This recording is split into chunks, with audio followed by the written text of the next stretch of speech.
Grace, mercy, peace be to you from God our Father and our Lord and Savior Jesus Christ. The words for our meditation are from our gospel lessons from Luke chapter 14 as summarized in this one verse.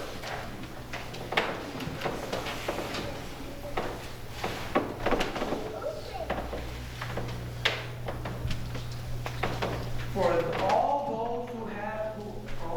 those who exalt themselves will be humbled, and those who humble themselves will be exalted.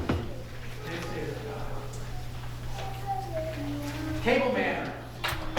Maybe you grew up with different kinds of table manners. Maybe you're going through them now. Maybe you remember your parents tell you, make sure when you're done eating that you clean up your table and don't leave a mess around your table. When you're asked for something, say please. Don't reach across the table. Don't talk with your mouth full. Did you wash your hands before you came to eat? Make sure you cut your meat before you put that big chunk into your mouth. You go on. Your table manners. Obviously, looking at our gospel lesson for today, table manners are important. And Jesus, in a situation that involved people eating around a table, there are spiritual table manners that God would want for each one of us to have. And it has to do with humility. That easy to say, and so much of Jesus teaches, it's easy to understand. This is easy to understand. But to be able to put into practice is not something that is easy to do. It is not easy to show humility at the table of life. But when we do so, when we do that, we will be exalted. We will be exalted by God eternally. And as we show humility at the table of life, we do show that by in how we choose our seat. How do we choose? How do we live it? And how we choose our seat is so important. And that's also by we show that humility at the table of life, not just in what seat we choose, but then to whom we invite. To whom do we invite to that table? Who do we invite to sit with us? John 14 is continuing those sections that we've had in the Gospel of Luke. Jesus is heading towards Jerusalem to die. In a few short months he would be there. He's going his last visit, and he's going into the towns. He's teaching and preaching. Teaching about salvation, teaching about the need for repentance, and dealing with the people, having crowds of people gather around him. You can just picture it as people. He's been in the ministry now for 2, 3, maybe a little longer than 3 years. He's had people, his name is starting to get known. People are following him. And there was a group. There was the Pharisee. And as we heard that he was invited to a Pharisee's house, a prominent Pharisee, somebody who was up the ranks in being a Pharisee. Now again, remember, who were the Pharisees? The Pharisees were the ones who were the interpreters of God's law. They were the ones who helped then in really enforcing the law. Here's what God's law says. Here's how we will enforce it so the people have to follow it. And they went beyond what God's word was actually taught. They also were people who, in general, not all of them, there were Pharisees who came to faith. But in general, the Pharisees were one who wanted no part of Jesus' ministry. And Jesus, at the end of his life, also made that known in condemning them for what they taught and how they were hypocritical in their own hearts and what they were teaching and whether they believed it and followed it or not. But they did not want Jesus. They had wanted no part of him for the most part. And they were sneaky. They were looking for ways to catch him and trick him. They were looking for ways for him to blaspheme God or to get himself in trouble with the Romans. They wanted him dead. They wanted him dead. So it's no surprise that we heard in our text that Jesus, as he's coming to this Pharisee's house, that they're watching him. The Pharisees they would not, our politicians wouldn't put the Pharisees to shame.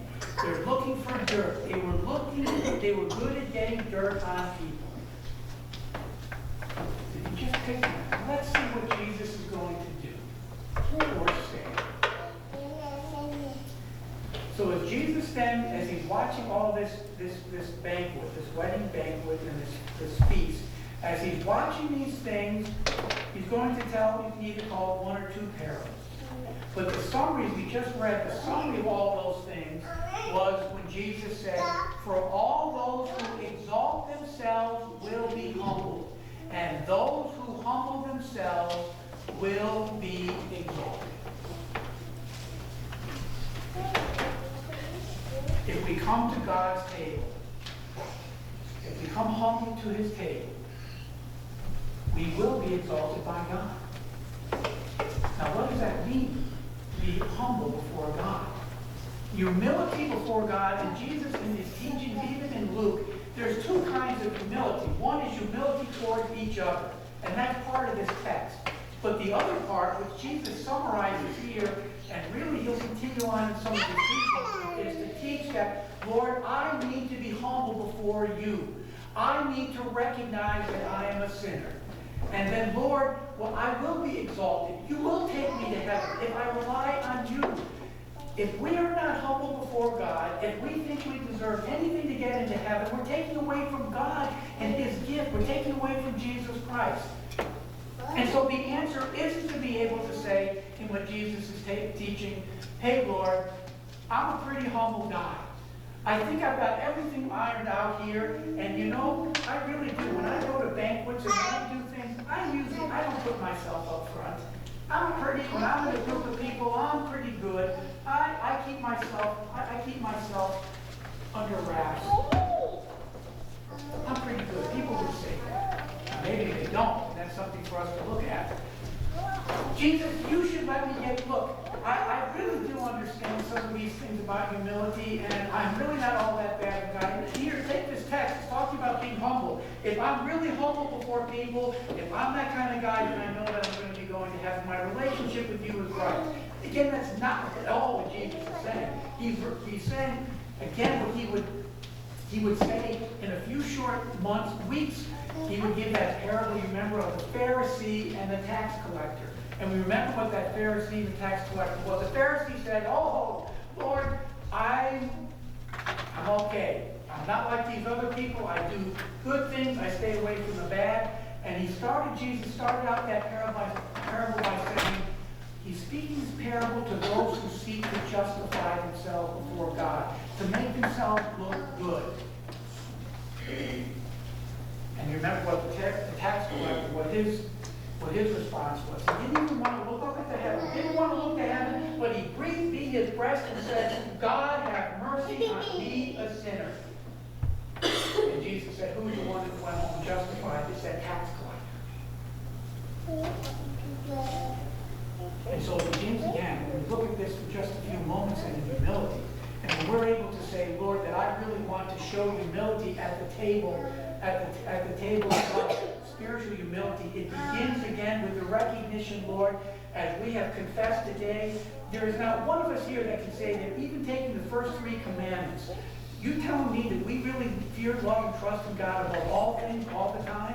That none of us have ever used God's name in a way that is even superstitiously or thoughtlessly?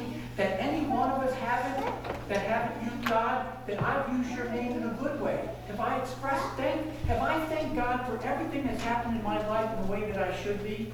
The answer, of course, is no. And that's why, Lord, I humbly confess my sins, and then, as we'll mention a little bit, I want to live a different life.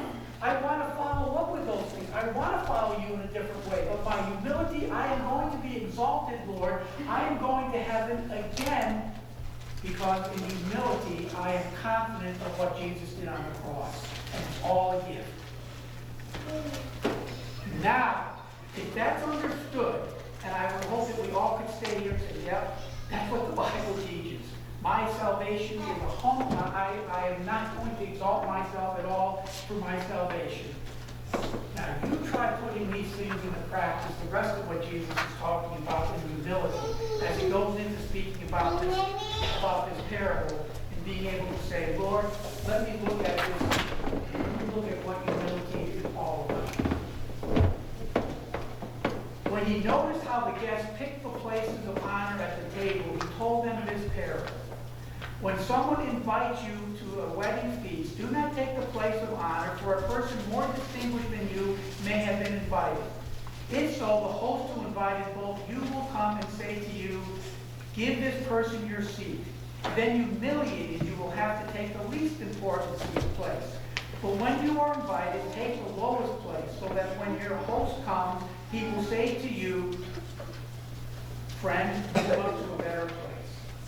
Then you will be honored in the presence of all the guests, for all those who exalt themselves will be humbled, and those who humble themselves will be exalted. Okay, what's the situation?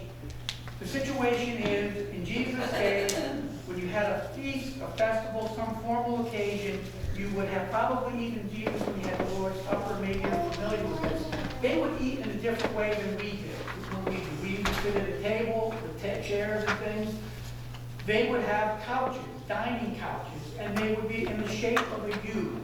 So you can just picture that. There'd be 3 different couches that would form the shape of a U, and in the middle of those 3, so you have the 2 couches, and then thinking of the U, the curved part, there'd be in the back another couch. So then somebody would come in the middle there would be a table, and that's where you'd have the food and things. And so the person that was the most important would have the kind of the central seat. And in some cases then, you would be backing off, and sometimes it would get higher, but the farther away that you got from the middle, and they even had, depending on the right or the left, that was more important too, if you were on one side versus the other. Well, then as you get back farther away from the center, and you still have the U's being formed all over around the room, the less, like we would today, the less honorable places would be farther away. And so Jesus is watching where people are going to take the seats. It's the same thing as we heard in the Old Testament lesson, right? Do not exalt yourself in the king's presence, and do not claim a place among his great men. It is better for him to say to you, come up here, than for him to humiliate you before his nobles. You know, I wonder if anybody after the wedding started to think about this. Boy, Jesus, what were we doing? Boy, that is humiliating. And it is humiliating. For you to take a seat, and sometimes maybe you've done it by accident. None of us would probably go in our day and age. You're not going to go to the wedding parties and the TED table. None of us would ever go there. But maybe you've been in a setting where I took a seat with somebody I shouldn't have just by accident. But again, we're not saying God, I'm great for living this way. But Jesus is showing me that example. Now, if you want to summarize it, what Jesus is saying, it's very easy to picture. St. Paul summarizes it in Philippians when he says, in humility, consider others better than yourselves. Consider others better than yourselves. There's nothing wrong to be honored. And that's a part of what Jesus is saying. Part of the if you've done something in society, if you've done something in your family, and people want to honor you, that's great. Let them honor you. There's nothing wrong with that, as long as it doesn't go to your head. But don't be the one pushing for it, or don't be the one looking for it, or don't be the one upset if you don't have it. Consider somebody better than yourself. Paul also wrote in Romans, honor one another above yourselves. Honor one another above yourselves. As I show humility around the table of life, that spiritual table of life, what is the seat that I'm going to choose? What are the circumstances? I'll give you one example. We've talked about this over the years. One thing is even for young people, it's me first. It's me first. When something is being given out, when something is being given, or when even maybe food is being served that you really like, and if you were to look at something and say, there's, those ice cream sandwiches. I really like those ice cream sandwiches, but there are only 10 of them, but I see there's 50 people in here. I'm going to make sure that I get up there first to make sure I get one of those sandwiches before they're all gone. That's what Jesus, in a sense, is talking about. Consider others better than yourself.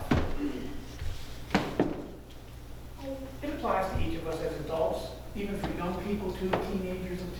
Here's one. We commonly fall into the habit of saying, look, if somebody, even thinking of your spouse or somebody that you want to do something, boy, I don't really want to do what my spouse wants to do. So here's what I'll do. I'll say, you do what you want to do, and I'll do what I want to do. And if there's nothing, look, if I'm not doing anything wrong, hey, what's the big deal? I'm letting you do what you want to do. There's no problem. I just don't want to go ahead and do it. Now, there are going to be times when spouses do things on their own because they know the other spouse doesn't want to do it. But what in the world is saying if you really consider your spouse, or put in best friend, or whoever it is somebody that you really care and honor them above yourselves, and you look out for their interests, not just your own, you'd be willing to say, that's not a good answer. I want to be able, if you something you really want to do, I'm coming. I'm doing it.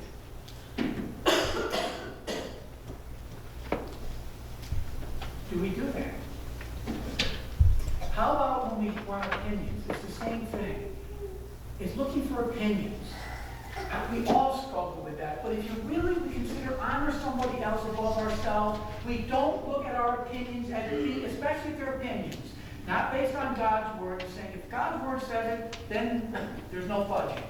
But if I'm just giving an opinion, I don't care if it's in church, if it's at home, if it's at work, I need to be able to listen. I need to be able to listen. I don't have to put myself first. I don't have to worry. I'm not even going to get bent out of shape if somebody doesn't take my opinion.